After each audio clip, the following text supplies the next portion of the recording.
السلام علیکم ورحمۃ اللہ وبرکاتہ.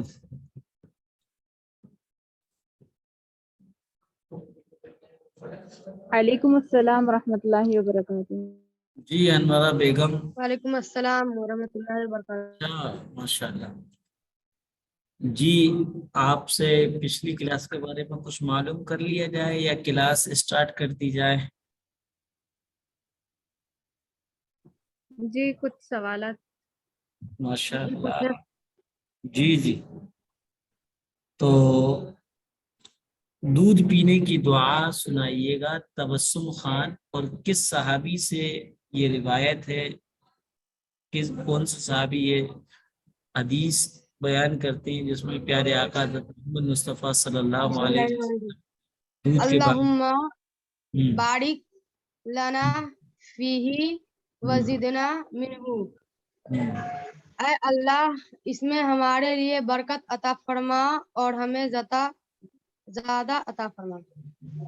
انوارا بیگم آپ بتائیے سونے سے پہلے کتنے چیزیں سنت ہیں؟ سونے سے پہلے 11 سنتیں ہیں. نمبر 1 عشاء کے بعد جلدی سونے کی فکر کرنا، دنیا کی بات نہ کرنا. نمبر 2 سونے سے پہلے کپڑے چینج کرنا. نمبر 3 وضو سے سونا. اور 3 مرتبہ استغفر اللہ الذی لا الہ الا هو الحی القیوم واتوب الیہ پڑھنا. اور 3 مرتبہ سرما لگانا. اور تسبیح فاطمہ سبحان اللہ 33 مرتبہ، الحمدللہ 33 مرتبہ، اللہ اکبر 34 مرتبہ پڑھنا. 3 مرتبہ بستر جھاڑ کر سونا. اور سورہ اخلاص، سورہ فلق، سورہ ناس پڑھنا. اور داہنی کروٹ لیٹنا، اپنے ہاتھ کو جو ہے گال کے نیچے رکھنا. اور سونے کی دعا اللہم بسمک اموت و احیا پڑھنا. اور ہاں پیٹ کے بل اوندھا نہ لیٹنا. ماشاء اللہ. تبسم خان بتائیے گا کہ قبلہ کسے کہتے ہیں؟ قبلہ جدھر کعبہ ہے مکہ شریف کہتے ہیں. ترنم آپ بتائیے گا. مفتی صاحب میں کلاس جوائن نہیں کی تھی. اچھا. بشرا نور بتائیں سو کر اٹھنے کی دعا کیا ہے اور اس کا ترجمہ کیا ہے؟ السلام علیکم. وعلیکم بسم السلام. اللہ الرحمن الرحیم. اللہم احیانا بعد اماتنا والیہ النشور. ذرا سو کے اٹھنے اطمینان کی سے دعا. سنائیے، گھبرائیے گا نہیں، اطمینان سے سنائیے. اللہم احیانا بعد ما اماتنا والیہ النشور. نشا علی بتائیے آپ کیا بشرا نور نے صحیح سنائی ہے دعا؟ نہیں. کیا ہے آپ ہم بھول گئے. جی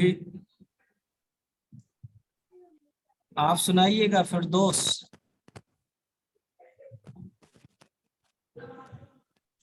بشرا نور آپ الحمدللہ الذی چھوڑ رہی. جی دوبارہ الحمدللہ الذی احیانا بعد اماتنا والیہ النشور. الحمدللہ الذی احیانا بعد اماتنا والیہ النشور. جی اس کا ترجمہ بتائیں. اب صحیح. جی اب اس کا ترجمہ بھی بتا دیں. جی ترجمہ ہے اللہ کے لیے جی ترجمہ نہیں. انوارا بیگم بتائیں. تمام تعریف اللہ کے لیے جس نے موت دینے کے بعد زندگی دی اور اسی کے طرف سب کو جانا ہے. اچھا فردوس آپ بتائیے. جی السلام علیکم. وعلیکم السلام. ہمارا قبلہ کس سمت میں ہے؟ جس طرف ہم نماز پڑھتے ہیں جی مشرق کے سمت میں ہے. ہاں